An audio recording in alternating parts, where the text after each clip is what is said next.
नमस्कार, मैं ललित सोनी दृष्टि पीसीएस की एडिटोरियल एनालिसिस श्रृंखला में आपका स्वागत करता हूं। आज के इस वीडियो में हम लोग बात करने वाले हैं अनंतनाग में जो ये घटना हुई है, टेररिस्ट एक्टिविटी हुई है, जहां पे हमारे सिक्योरिटी फोर्सेस के 3 जवान शहीद हुए हैं। उनमें से एक कर्नल लेवल पे थे, एक मेजर लेवल पे थे और एक डीएसपी थे पुलिस के। ठीक है, हम लोग ये बात करेंगे कि क्या वाकई में जम्मू एंड कश्मीर में फिर से ये टेररिस्ट एक्टिविटीज बढ़ने लगी है। आप जानते हैं कि पिछले कुछ सालों से वहां पे शांति बनी हुई थी, लेकिन अभी जो है ये फिर से एक ये घटना हुई है जो एक बड़ी घटना के रूप में हमारे सामने आई है। तो आज हम इसी बात पे चर्चा करने वाले हैं। आज का जो आर्टिकल है वो इंडियन एक्सप्रेस से लिया गया है, जिसका टाइटल है अनंतनाग वार्निंग। ये वार्निंग इसलिए है कि जब हम ये समझ रहे थे कि अब वहां पे पीस स्टेब्लिश हो गई है, तो वहां पे ये ऐसी घटना फिर से हो गई है। इसलिए हमको सतर्क रहना चाहिए। We should not let our guard down. ठीक है, सिंस जम्मू एंड कश्मीर एक बफर रीजन है, यहाँ पे हमेशा जो है हमको सतर्कता के साथ काम लेना पड़ेगा। चलिए स्टार्ट करते हैं आज का डिस्कशन। इसमें हम लोग जो देखेंगे कि आर्टिकल जो है अभी रिसेंट जो घटना हुई उसको लेकर के जम्मू एंड कश्मीर मिलिटेंसी के बारे में बात करेगा। ठीक है, तो उसके बाद हम देखेंगे कि पिछले कुछ सालों के अंदर हमारे गेन्स क्या है, हमारे सक्सेसफुल ऑपरेशंस के बारे में थोड़ी सी बात करेंगे कि ये कैसे अचीव किया गया है। यहाँ पे जो ये पीस अचीव की गई थी पिछले कुछ सालों में, आप देखेंगे कि लगभग 2005 के बाद से जो है यहाँ पे टेररिस्ट एक्टिविटीज कम होने लग गई थी।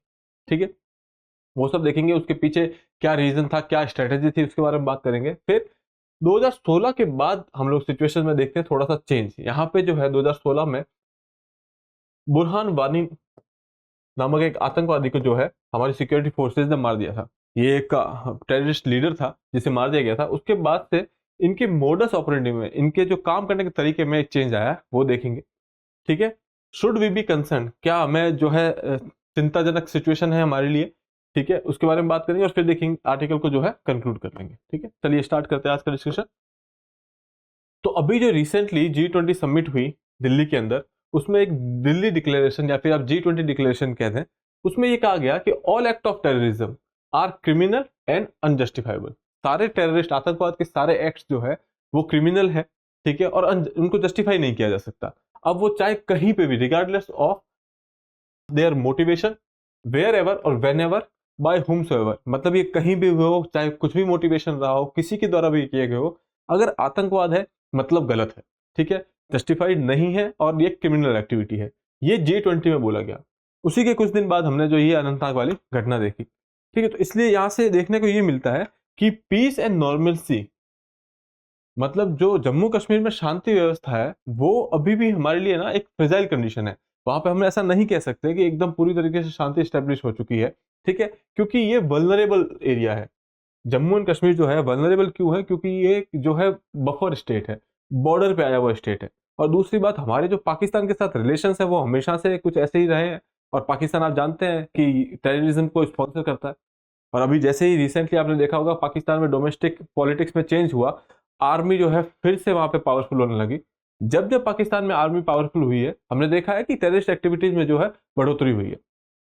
तो यहाँ पे अभी भी हम जो है जम्मू कश्मीर की जब हम बात करते हैं, तो हमको कंटिन्यूअस विजिलेंस रखना पड़ेगा, हमको सतर्कता के साथ यहाँ पे काम करना पड़ेगा।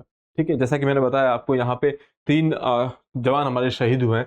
Colonel Manpreet Singh, major Ashish Dhonchak and DSP Humayun Bhat. ये लोग जो है देश की सेवा में यहाँ शहीद हुए। इनका जो शहादत है वो खाली नहीं जानी चाहिए। हमें कुछ भी करके ये आतंकवादी गतिविधियों को जो है रोकना होगा।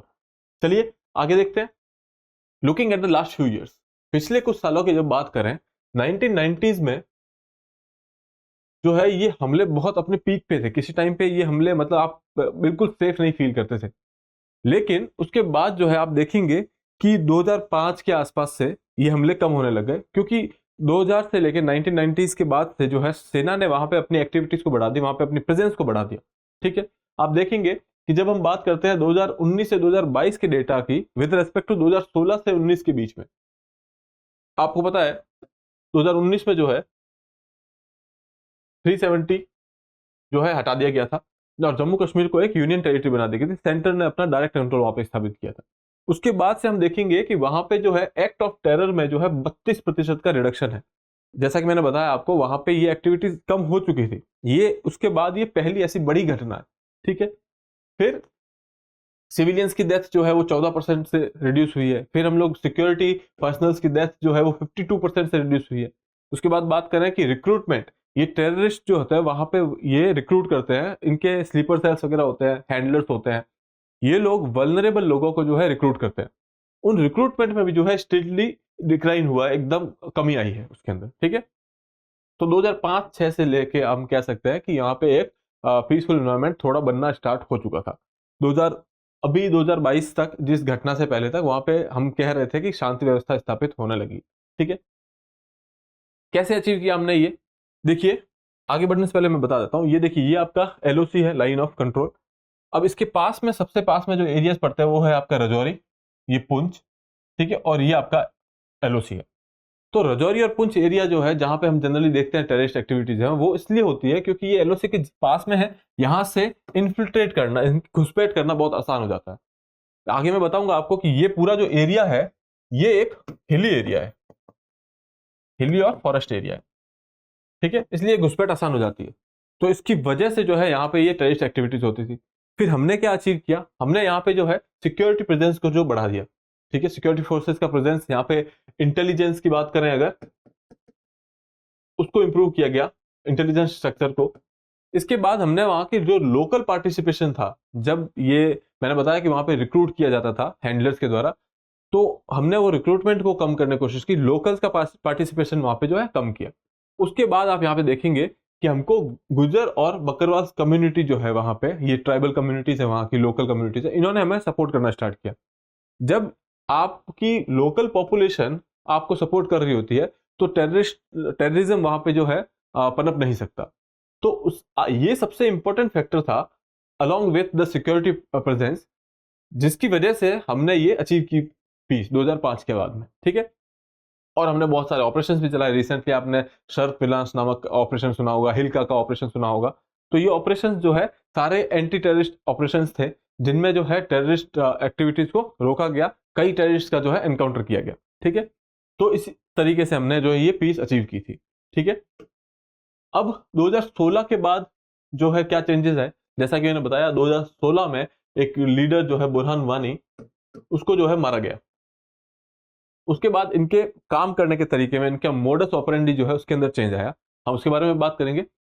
एलएसी आप देखेंगे 2016 के बाद 2017, 18, 19 में जो है हमेशा चाइना वाला बॉर्डर चर्चा में रहा है। तो एक हमारा फोकस जो है चाइना की तरफ शिफ्ट हो गया था। पाकिस्तान वैसे भी अपने डिक्लाइन में था, आइसोलेटेड था।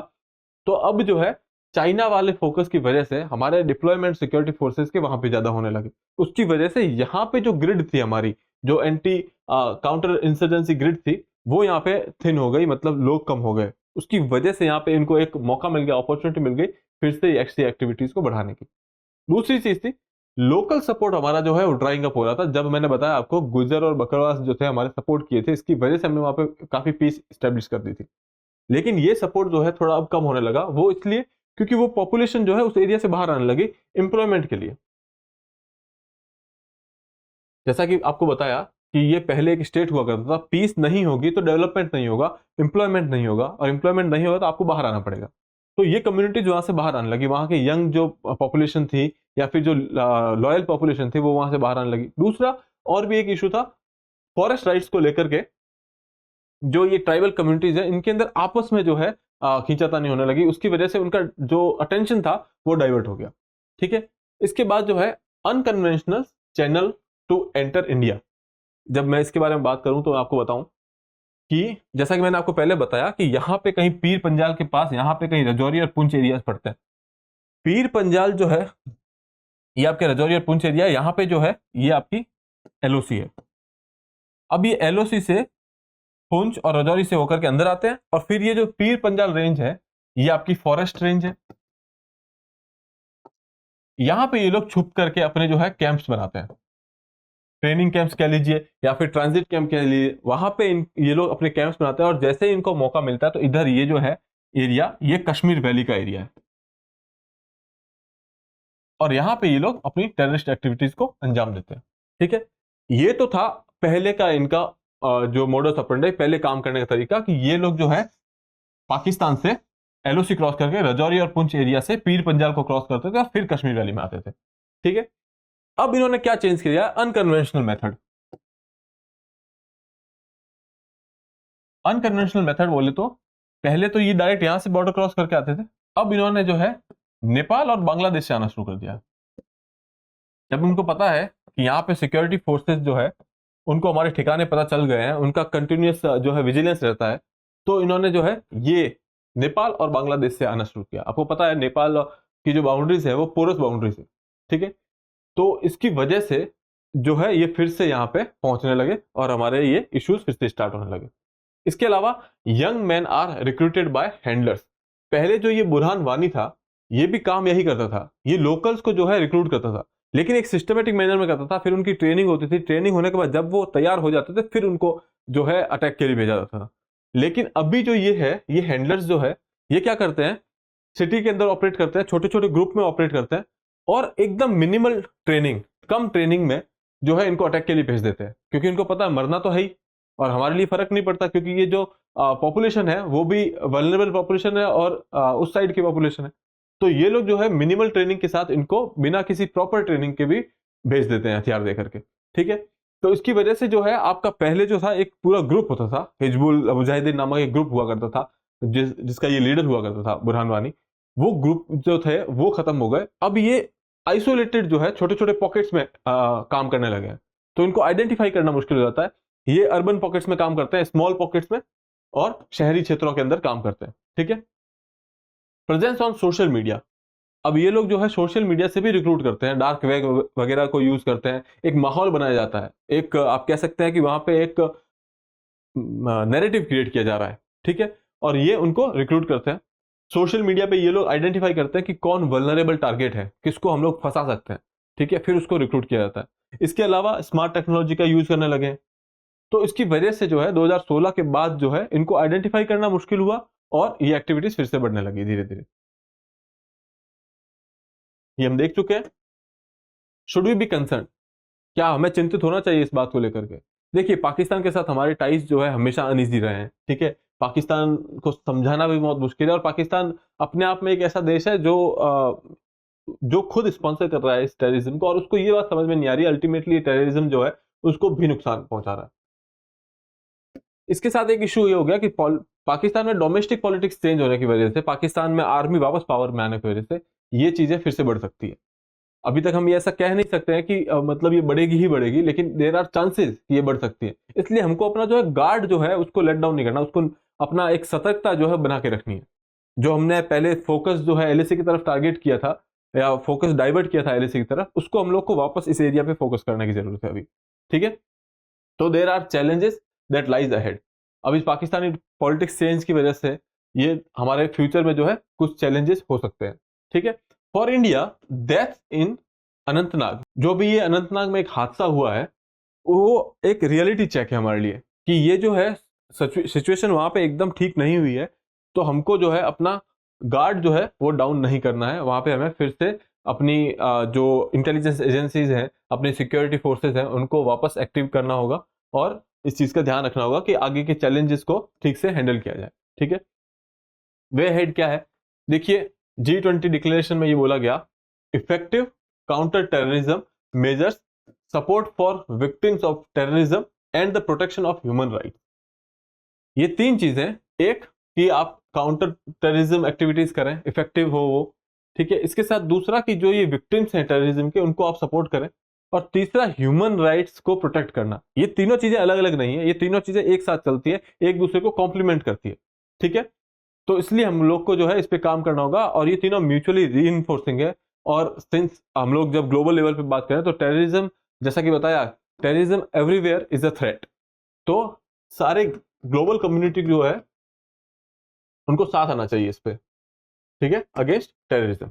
इसके अलावा it is clear that maintaining peace and order will require continuous alertness and robust intelligence network and strategic calculus. जैसा कि मैंने बताया कि अभी तक हम ये नहीं कह सकते कि पीस स्टेब्लिश हो चुकी है, इसलिए हमको जो है टेक्निकली बहुत सतर्क रहना होगा, इंटेलिजेंस नेटवर्क को फिर से एक्टिव करना होगा, ठीक है। उसके साथ जो है ये ग्लोबल एफर्ट जो है हमें करने होंगे टेररिज्म को खत्म करने के लिए, ठीक है। चलिए फिर आज के एडिटोरियल में इतना ही रखते हैं, फिर मिलेंगे आपसे अगले एपिसोड में।